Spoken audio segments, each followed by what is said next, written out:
What's up, guys? It's Coach Grant with First Down Training, and today we're going to be breaking down 3 things that wide receivers should not do. So I hope this video helps you guys out. I hope it can give you some value. But also, fellas, if you're a wide receiver and you would like to get some work in with us this offseason, we are traveling out to 15 more states across the U.S. for 2-day-long QB and wide receiver camps. So we're going to be coming out to San Francisco, California, Orlando, New Orleans, Charlotte, Dallas, the DMV, St. Louis, Honolulu, Boston, Cleveland, Austin, Seattle, Newark, Denver, and Los Angeles. So fellas, if you're local to those areas and would like to get some work in with us, they are 2-day-long camps, 8 hours of training, and we'll have DBs out there for one-on-ones. Check out that very first link in the description below. We'd love to have you out, fellas. We appreciate all the support. Let's get started. So now, first clip here is a clip from Davante Adams where he gets jammed on kind of his patented hesitation release. Now, this is an easy fix, and this is something that Davante Adams usually does a good job of, is keeping range with the DB. So a lot of times, wide receivers, what they do, and obviously Davante Adams is the best route runner in the game, but it shows that, sometimes DBs can get the better of us, and there are ways we can learn from it, right? We just got to make sure that we don't make the same mistake twice.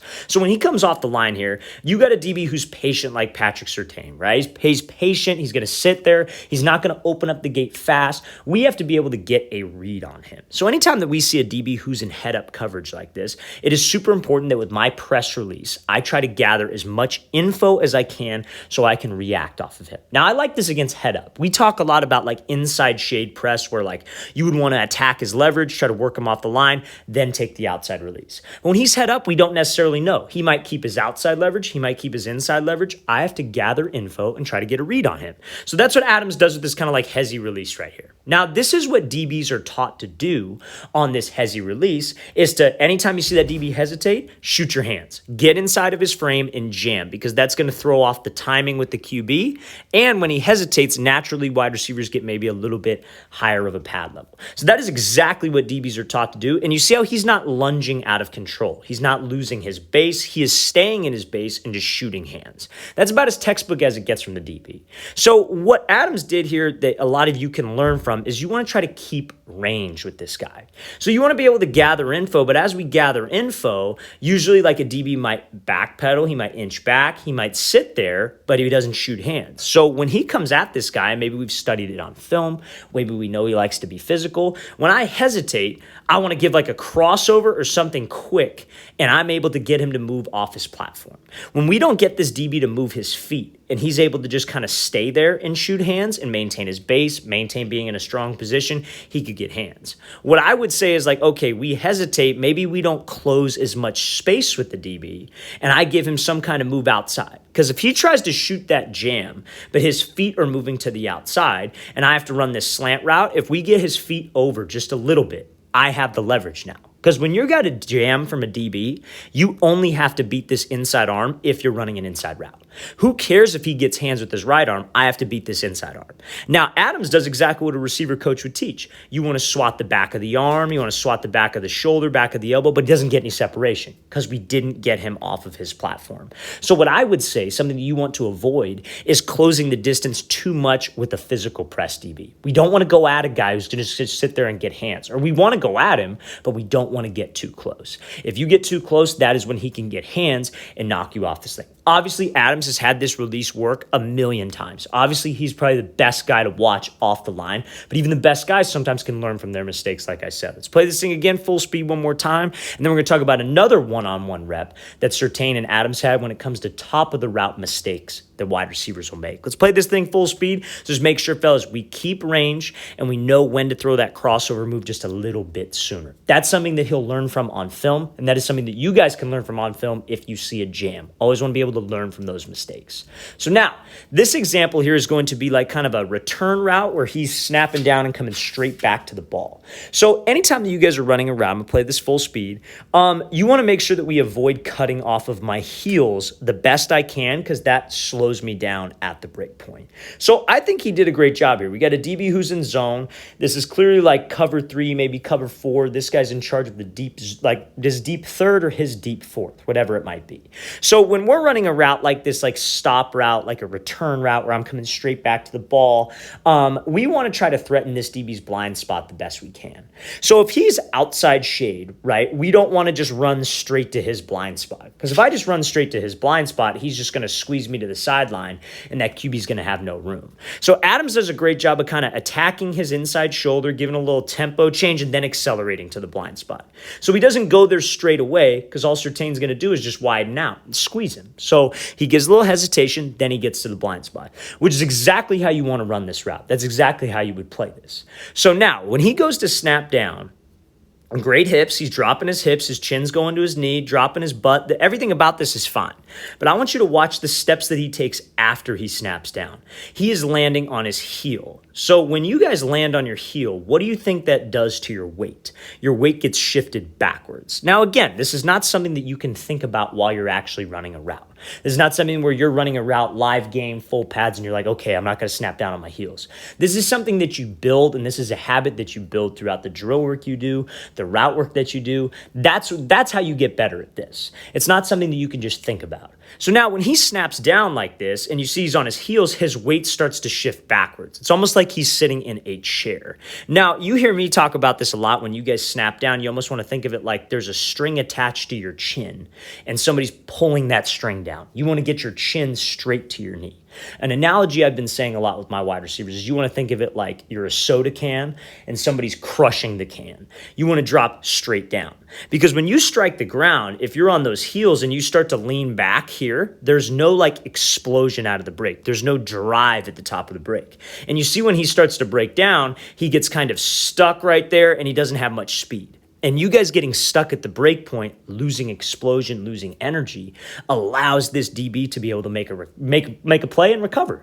Because DBs work on their recovery speed all the dang time. It is harder for them 15 yards downfield. We just can't waste any time at the top of the break. Now, again, you normally see Adams get a ton of separation on this. This is just one bad example that you can always learn from. Same with any wide receiver who plays the game.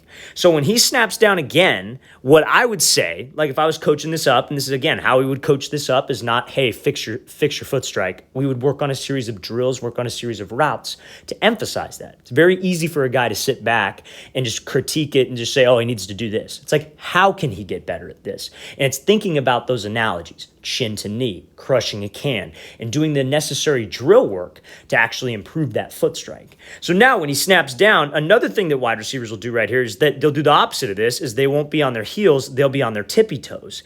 And so if they lean too far forward, guess what you're going to do? You're going to drift forward, and that drifts you right into the DB. So it's either like if you're on your heels too much, you're going to get stuck and slow. You're on your tippy toes too much and you're leaning forward, you're going to drift forward. So you want to try to strike on that middle arch of your foot. If you guys can strike the ground on that middle arch, there's so much more explosion, there's so much more balance, and we could actually push and drive off of my steps. Think about it like you're doing squats in the gym. I always think of that because when you're doing squats, you're dropping to a very powerful position. You're not on your heels because you're going to fall back. You're not on your tippy toes because you don't want your knees to go past your toes because you're going to fall forward. You just sit on that middle arch, powerful stance, and you drop. That's how we want to think of the top of the route. So easy fix right there. Very easy for us to sit back and critique this and say that it was a bad break, but we got to know the reason why and how we can actually fix this. Let's play this full speed one more time. Great tempo change. Great job attacking the blind spot. Just when we are on our heels, fellas, we will get stuck and be a little bit slower out of the break. Okay, so now this is going to be a fade route, and this is a question we get asked a lot, and that's, how do I run a fade when it's like cover 3 or when it's a zone? So how do you run a fade when it's zone? And that is to really threaten this DB's inside shoulder so we could slip behind.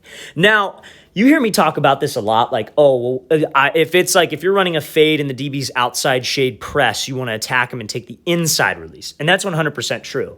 But when he's like outside shade or zone, or maybe he's head up, it's a little bit different. You can't take the inside release there because he's 7 to 8 yards off. You kind of have to slip to his blind spot. Unless he's like absurdly outside leverage, which I've seen before, especially at the lower level. So let's play this full speed. So he comes off here, this wide receiver, and he just kind of runs, right? He gets squeezed to the sideline, and obviously not the greatest throw in the world, but Diggs is able to make a pick. And I'm just going to tell you, he's not open. Flat out not open. I don't care where the quarterback puts the ball. He's not open. Diggs is going to have a chance to make a play on this ball. So what could he have done a little bit better? So when he comes off here, you see how Diggs, obviously this is zone. Obviously he's got this area behind him called the blind spot that we can threaten. But when this wide receiver just takes off and runs to the blind spot, he doesn't really threaten inside. He doesn't really try to step on his toes. He just goes straight there. This DB will squeeze to that sideline the entire time. It's very similar to what I was just talking about with that Davante Adams clip. He threatened inside first, tempo change, then went blind spot to give him space. But when you just go straight there, fellas, and there's no threat of the inside move, that DB is just going to widen. If he was running a post route, that would be textbook. If you guys saw that post route that CeeDee Lamb ran in this same game yesterday, he bursted up, he threatened the blind spot, got the DB to widen, and then he ran a post because he just created more space for himself. But when you're running a fade route against this look, you got to go right at his toes. You got to give him something we call a vertical set, which is a head and shoulder fake inside to maybe get him to crash. Then let's slip behind and go to the blind spot. But when I just run straight there, that DB is just going to stack. He's just going to keep his leverage and pretty much run the route for you. So fellas, when we have to run that fade route against zone, let's make sure that we threaten the inside. If he's in cover 3, a fade route is a valid route. That's a route where you could get the ball if the quarterback trusts you enough to get open on this. But if you just try to take off and beat him with speed, he will squeeze you to that sideline and you will have no space. Let's threaten him. Let's step on those toes and give that head fake inside to give ourselves a chance. Maybe we don't win on the route, but let's give ourselves a chance to win on the route by having the correct stem. Let's play this thing again full speed because in reality, cover 3, they're not supposed to give up anything deep. So it's unlikely that we get a ton of separation, but I've seen it done time and time again, fellas, where guys will attack, head fake inside, they slip behind, and that QB trusts them. And that's a great play to put on your highlight tape, and that's a great play to stand out and get a lot of separation.